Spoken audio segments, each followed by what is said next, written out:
Oh wow, these leaves are a little bit out of hand.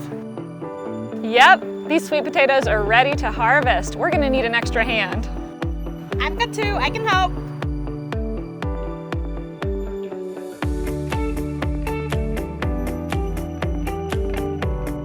Hey, I'm Will, Nutrition Health Educator at the Post Center.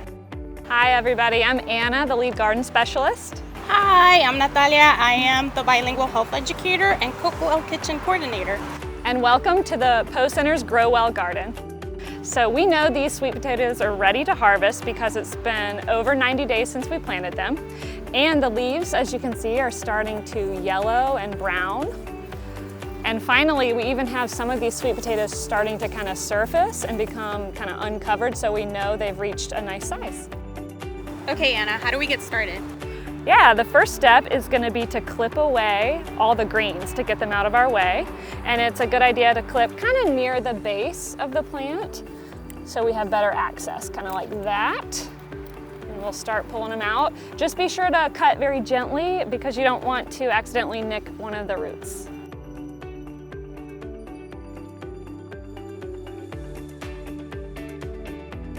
So did you guys know you can also eat some of the greens? I've never had them. I didn't know that. Yeah, so actually you can eat some of these. They're quite nutritious. You can saute them, for example, but you probably don't want to eat the older brown, yellow ones. Go for the newer growth that's softer.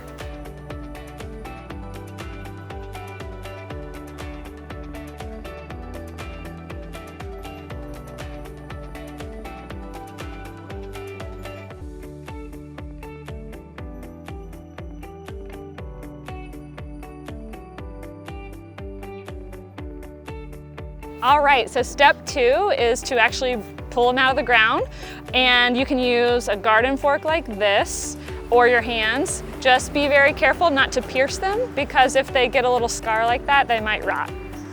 All right, let's go. These are beautiful. If we dig down, we can see that there are at least 3 sweet potatoes that are beautiful color. And this top one got a little sunburned, so that may or may not taste very good.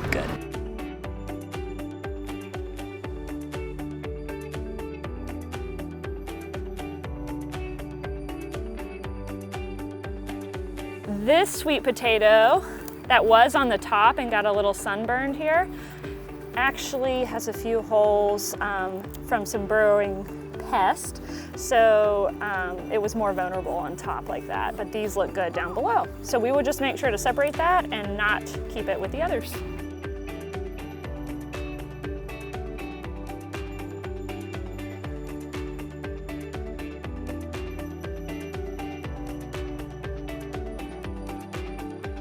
So the next step would be just to gently brush off the dirt from these sweet potatoes.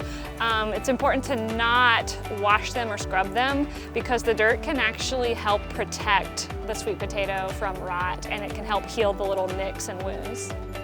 All right, after harvesting comes the curing process. So we will store these sweet potatoes in a high humidity, warm, and shaded location, such as a shed, a garage, or a screened-in porch. If you don't have those, like me, I would put them on top of the refrigerator because it's more humid and kind of warmer in the kitchen usually. So during the 2 weeks, the starches will convert to sugars.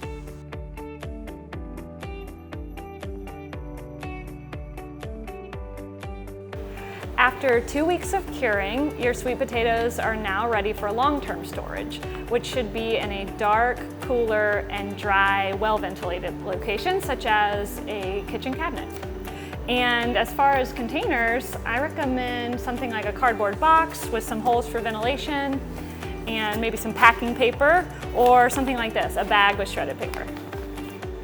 So now that it's been 2 weeks, our sweet potatoes have had time to form their natural sugars and starches. This is going to give our sweet potatoes their signature flavor.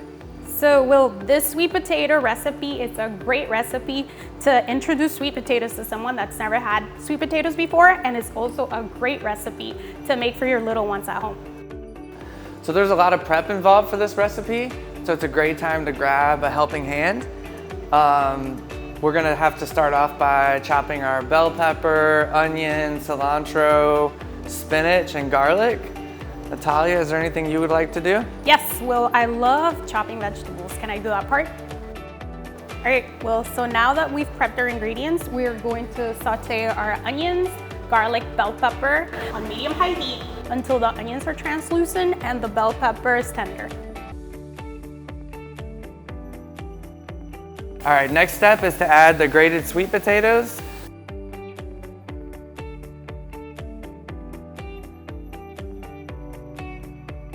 Seasonings and a 1/4 cup of water. Then we're gonna cover it and simmer it for about 10 minutes. So next we're going to add the beans, the spinach, and the cilantro. We're gonna mix it to combine and we're gonna let it cook for another 2 to 3 minutes on medium-low heat. So next we're gonna add the green onion in, and once you do that, you can set the filling to the side. You're gonna spread 1/8 of the filling and 2 tablespoons of grated cheese on each tortilla. Then you're gonna fold the tortillas in half and you're gonna cook them on the skillet coated with non-stick cooking spray on medium heat until each side is nice and golden brown. This is a great time to customize your quesadilla. Add as little or as much fillings and cheese as you like. Sweet potatoes are great because they store for so long, up to 6 months, and you just use as needed. And it's great to eat the roots of our labor. Thanks for joining us today, and don't forget to stay co-fit! Want to learn more about gardening or are looking for garden to kitchen resources? Check us out online at pofit.org and pohealth.org. Follow us on Twitter, Instagram, or Facebook. If you want more video content like this, hit the like button, subscribe, and comment your favorite sweet potato recipe. See you next time!